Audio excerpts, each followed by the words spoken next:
side of Chicago in the city. And I was born and raised in this predominantly Black middle class community, and I was always surrounded by books. The only thing is, I didn't see myself reflected in the books in terms of the characters that I saw on the page. And so the beautiful thing about this moment now is that I get to now put a book into the world with characters that are, a multiracial cast of characters, and I can actually see myself and people who look like me in my community represented. So my debut novel is The Kindest Lie. It is coming out February 9th from William Morrow HarperCollins, and it's a story about race, class, and family at the dawn of the Obama era. And the book is really about two seemingly opposite people who find connection. One is Ruth Tuttle. She's a young, successful Black engineer who is on the come up. She's on the rise. She's got this great husband, and he's telling her, you know what, it's time for us to start a family. But she can't do that because she still has to make peace. Excuse me, I'm dealing with a cold, so I apologize. But she has to make peace with her past and reconcile her past. And so she has been harboring this big secret that she gave birth to a baby when she was just a teenager, and she left that baby behind in the dying Indiana factory town of her youth. So she returns to that town to search for her son. And when she goes there, she meets and forms this unlikely connection with this boy named Midnight. He's a young white boy who is also adrift and kind of trying to find his own way in the world and trying to find family connection. And he's mired in that very poverty that Ruth managed to escape. And so when the two of them come together, it's like, the forces of race and class conspire, and they're on this collision course that puts the life of the one person that they both love and care about in jeopardy. When I wrote the book, I had no idea, though, that we would be having this national conversation that we're having right now about race in America. And the way I work as a writer is that I'm interested in what keeps me up at night. What are the things that are weighing on me and pressing on me and that I can't stop thinking about? And excuse me, for me, it's been race has often been something that has been a part of my life and that I've always been thinking about. I've had so many unique experiences throughout my life that relate to race. I worked as a journalist for many years, and I remember my very first job in television, walking into the newsroom, and a coworker said, "Here comes Nancy, there goes the neighborhood." And that was a difficult thing to experience. And then from there, my career took me from Wisconsin, actually to another city in Wisconsin, to a station. And there I worked with somebody, we were out on a story. There was a lot of pressure and stress in covering the news. And this videographer called me the N-word. So another example of overt racism. Then my career took me to Florida. And there I had my first home built. And I was so excited because it was, I was looking at the new construction and traveling to check it out pretty often just to see what progress was being made. And I walked in one day and I saw right there on the drywall in big letters, "We don't want the N-word here." So, those are experiences that have really shaped who I am. They shape what I write and what I think about in the world. And I was inspired to write the novel, though, because of this one time period, November of 2008, when so many people said, we are getting this race thing right. We are now moving into a post-racial era. And that was the election of Barack Obama as our first Black president. But I knew, though, that was a fallacy. I could see that there was this bitter divide between Black and white America at that time. And there was this vitriol playing out. Facebook was all the rage then. The young people hadn't left Facebook yet. And so I was always on there, and I was just seeing the most vile things being said about Barack and Michelle Obama. And basically, when you're saying that about them, you're also saying that about me too, as a Black person. And, and these were people that I had gone to school with, folks that I had worked with over the years. And I just knew then that we had not moved beyond this. And now we are facing another pivotal election. And it's going to be interesting to see where we go with race in America. But back in 2008, just like now, there was a pocket of saying, particularly the working poor. They're saying, you don't recognize me and my struggle. And so these were things that I wanted, excuse me, these were things that I wanted to explore in writing a novel. And so I began the novel in November of 2008 on the election night. And I want to read a short section to you that just shows you just the sense of joy and hope that so many experienced that night, particularly in Black America. So this is just a short excerpt. Her whole life, Ruth hadn't dared to believe this could happen, and she almost forgot to breathe. A picture of the little house where she grew up in Ganton came to mind, its low ceilings and narrow hallways, Mama at the kitchen table counting money on the first of the month, Papa's body quivering underneath his plant uniform as he tried to walk straight in the early days of his illness. Maybe, just maybe, everything they'd all been through had been for this, to get here, to this moment, to this man with a funny name, to this day in history. Xavier whooped and gave her a ball drop New Year's Eve style kiss. The townhouse vibrated with their jubilation. Guests lifted their glasses and their voices in a toast to their own manifest destiny. And out of the corner of her eye, she saw Harvey, who was usually the loudest in any room, rocking quietly in a chair with his folded hands pressed against his lips. Then they rolled up the living room rug to do stepper sets and slides, with Xavier breakdancing like he was 13 instead of 32. Somehow she needed to store every part of this moment, burn it into her being so it would still be real when she lived it again as memory. She wanted to scoop up this feeling, bottle it, and tighten the cap so none could seep out, ever. But at the same time, her instincts told her to share it, so she opened the windows to give the neighborhood a contact high. So that was a moment that was very bittersweet for me as well in November of 2008. My father was very sick. He had lung cancer, and I insisted that he vote, excuse me, I insisted that he vote early, which he did. And I talked to him election night, and he said, yeah, I enjoyed that moment. He said, but I couldn't really enjoy it the way I wanted to. That's because he was sick, and he was bedridden by election day. And he died on November 25th. And so here's my father, who had survived and lived through World War II. He survived and lived through the Jim Crow era. And then he was able to cast the last vote of his life for our first Black president. And so I just think that's such an interesting thing because, you know, he never thought he would live to see something like that. And The Kindest Lie explores the promise and the limits of hope during that time period. People were struggling then. It was, you know, we had the hope, but people were also struggling just like they are right now. We were going through a recession, and there were so many people at that time who were, you know, living with this sense of fear and uncertainty because they don't know what's going to happen. Am I going to lose my house? Am I going to lose my job?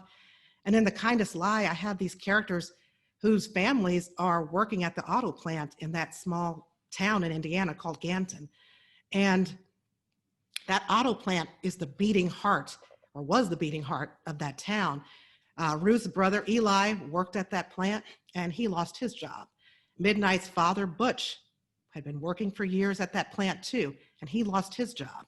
And so when you have these economic stressors, they just put all of this pressure on the characters in the book, and that exacerbates the racial tensions that you see there. So readers of The Kindest Lie are most likely to meet people, characters that are so unlike people that they know in their everyday lives. And that's the point of it. But yet there are so many commonalities that we share. There's this common need among the characters for family, for love, for acceptance, and also for success and to achieve that American dream. And that's very complicated for Ruth, a Black woman, her success, because for her, success was leaving her hometown. And it's not just leaving a town, it's leaving the people behind. It's leaving her family and her community behind. And so I was very interested in exploring what does that kind of success mean? And also in the pursuit of the American dream, there's this whole Darwinian thing of the race to get ahead, and if the survival of the fittest. And if you and your kids get ahead, what is that going to mean for me and for my family? And so I also wanted to explore sacrifice. What are the sacrifices that are made for us to be successful? And that's something that Ruth has to deal with. She is where she is today and is a success.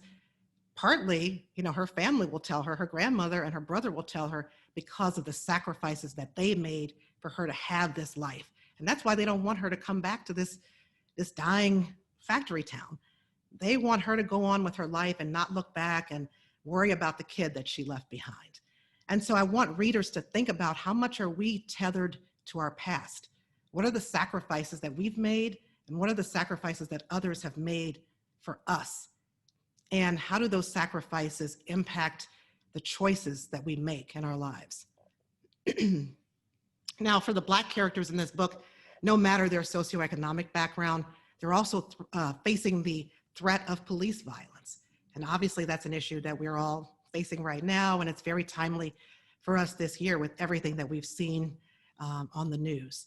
And so these characters are looking at that. They are constantly thinking about it. I've got this one scene in the book where Ruth and her husband are sitting on the L train in Chicago, and there's this white cop who's hassling a young Black boy who is beating this bucket. Here we've got these kids who turn over these buckets, and they're sitting on the train and they're drumming, and they're doing this for donations.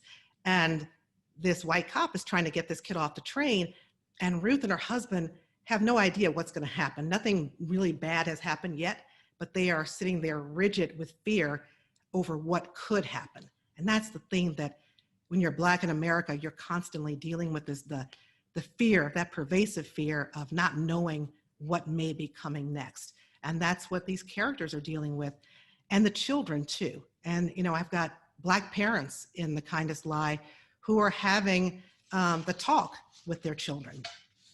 And this is not, the talk about sex. This is the talk about how to keep yourself safe, and, keeping your hands up and thinking about what you're wearing. Are you wearing a hoodie or not? How do you comport yourself when interacting with the police? And those are conversations that characters like Midnight, white characters, don't have to have. And his father and his grandmother are not talking to him about that because they don't have to. And so that impacts the way Midnight then interacts with the Black boys his age in the book, because they see the world differently. They are having completely different experiences, even though they're all 11 years old and just trying to get through life and have fun and grow up. And as you'll also see in The Kindest Lie, these children are learning from what they see the adults doing and saying. They're picking up on everything that the grown-ups are saying. And that's particularly true for Midnight, who is a character who is very vulnerable and very susceptible to these kinds of influences. And so he is always looking to see, what is my dad saying and doing? He wants to please his father and impress his father. And he's picking up some of the wrong messages and about race, and that can have some devastating consequences as well. So what I'm hoping, though, is that The Kindest Lie is going to spark some important, honest dialogue for us about these important issues, particularly about race in America. As I talked about before, we are facing this pivotal election. People are already voting in the presidential race. And, I do believe that elections matter, and voting matters, and that elections have an impact on our lives. But I believe that books matter too. Novels like this matter. And that's why it's important for The Kindest Lie to be in bookstores, to be in the hands of readers, so that we can start having these important conversations. And I do believe that novels like this can build empathy. They can help us to have dialogue across the differences that separate us. And so that's my hope. I really believe that fiction can do that, in a way that nonfiction can't, because with fiction, we can get into these conversations without the barriers, and you can just fall into the characters in the story, and then that can help us build the dialogue. So again, The Kindest Lie is coming out February 9th from William Morrow, and I'm so excited for everybody to read it so that we can start talking about it. So now I will take questions or just hear your comments and what you're thinking about some of this. If anyone has any questions, please drop them in the chat. I will ask them. In the meantime, Nancy, I'd love to know what you've been reading recently during these times. Yes, yes. Pandemic reading is always good, a good thing. Yeah, as I was telling Katerina earlier, I am reading right now Everything Inside by Edwidge Danticat, because it's a story collection that deals with death, grief, and loss, because I'm interviewing her this Friday for A Mighty Blaze. And so I definitely wanted to be able to, have a sense of what, her book was all about, and it is fabulous. So I highly recommend it. And then I have a few other books that I'm reading. I'm fortunate now that I'm, got this book coming out, people send me their advanced reader copies. So that's very nice. So another one I'm reading is Waiting for the Night Song. So this is an arc from Julie Carrick Dalton. And excuse me, it's a book about climate change and female friendship and childhood secrets. So I'm excited to dig into this one. And then another one that I'm reading is Little Pieces of Me. I've got an arc of that one by Allison Hammer. And this one deals with DNA and mother-daughter secrets as well. So let's see, what else am I thinking about reading? I'm supposed to be getting an arc of The Lost Apothecary from Sarah Penner, which is historical fiction. I'm excited to dig into that one. Shoulder Season by Christina Clancy. That'll be her second book. Second Home was the first one that I'm sure most of you have read. And so I'm excited to read about Shoulder Season, which is, I think, about a Playboy bunny who comes out of a small town in Wisconsin. So that one should be pretty good too. Oh, and The Other Black Girl by Zakiya Delilah Harris. I don't have an arc of that one, but I'm hoping I can get my hands on that. She was kind enough to be one of the folks to blurb The Kindest Lie. So I'm anxious to read that one. I know it's going to be made into, I think, either a movie or a TV series. So lots of reading. That's wonderful. Yeah. There are also wonderful things people are saying in the chat. I'm just going to read a little bit. I love hearing wonderful things. Tavia, I apologize if I got your name wrong, but she said, Nancy, it's so wonderful to hear you talk about this novel. I share your vision for the dialogue it may spark in this country. Aww. And Liz said, I love hearing you talk about this book, Nancy. You present it so beautifully, which I completely Thank you agree. Very much, Tavia and Liz. I appreciate that. I think there's so much love, and we're all very excited for the book to come out, but I am definitely wondering, are you working on something else as well? Something else. Let's see. I am working. I'm in the beginning stages of working on a new book. And so I can't say much about that yet, but it will be dealing with issues of race, class, and identity, family again. So different set of characters, maybe a different time period. But I'm really drawn to some of those themes that are so resonant in The Kindest Lie. Oh, that's wonderful. So if I heard you correctly, you started writing The Kindest Lie on the night of the election in 2008? I didn't start then, but that's when I started thinking about these issues. But it was actually in the second term of Barack Obama that I started working on it. So it took me about 6 years to write it, but I was always thinking about that election night and what it meant and what it didn't mean, so that's just something that I kept being drawn to. And I think that's where I get my ideas too, is just the things that, like I said, that keep me up at night or that I keep returning to. And so beyond theme, then I think about the characters that I want to inhabit this world. And I'm definitely a more very character-based writer. Gotcha. And you work a lot in communication. So writing is definitely a lot about communication, but is it always been something that you have wanted to do and you've been thinking about? Yeah. It's funny. I don't know if you remember when we were growing up, at least when I was growing up, we had those memory books where you would write in it, like, these are my favorite subjects in school, or these are my favorite teachers and my best friends. And so I kept that memory book, so I still have it, and I look back on it every now and then. That's amazing. And in kindergarten, my favorite subject was reading. And then by first grade, I had added an interest, and so it was reading and writing. So I guess I've enjoyed writing since I've been 6 years old. But, growing up, I would, love writing essays and that kind of thing for school. I always knew that I wanted to write, and I pursued journalism. I thought that's where I wanted to take my career. And I did enjoy that time of writing. It was such a beautiful thing of all the storytelling. But then news kind of got into that. We used to call it, if it bleeds, it leads, where I was always covering crime. I'd be on this great human interest story, and then I'd have the pager would go off, and there was a murder in another county over, and I'd have to go cover that. And so I got out of it and then moved into public relations and corporate communications. And so that's the kind of writing that I do now. So it's writing speeches for the leaders of this medical association where I work. It's writing our annual report, those kinds of things.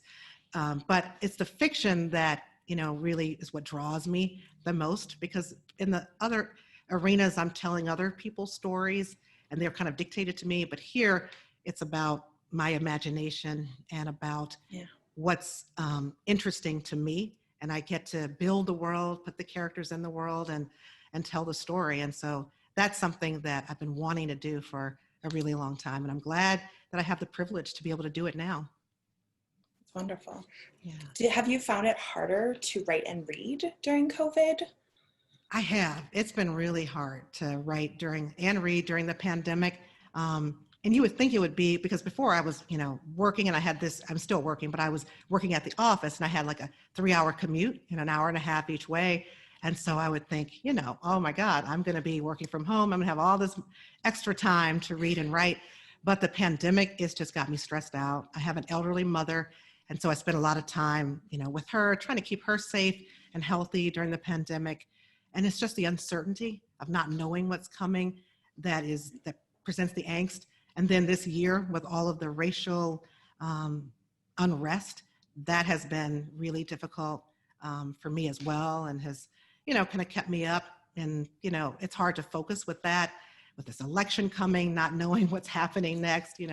There's just so much that draws my mind and my attention away, but I try to stay focused on the reading and writing.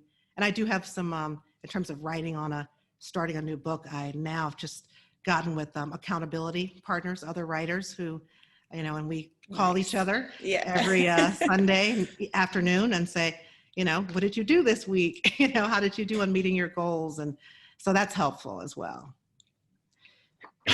Well, thank you so much for sharing with us. Of course. Thank you. I really appreciate it. We do not know what's happening in the near future, but for sure your book is coming out in February, and we're all extremely excited for that. Wonderful. I'm so excited for you to read it. And thank you everyone for joining and for listening in.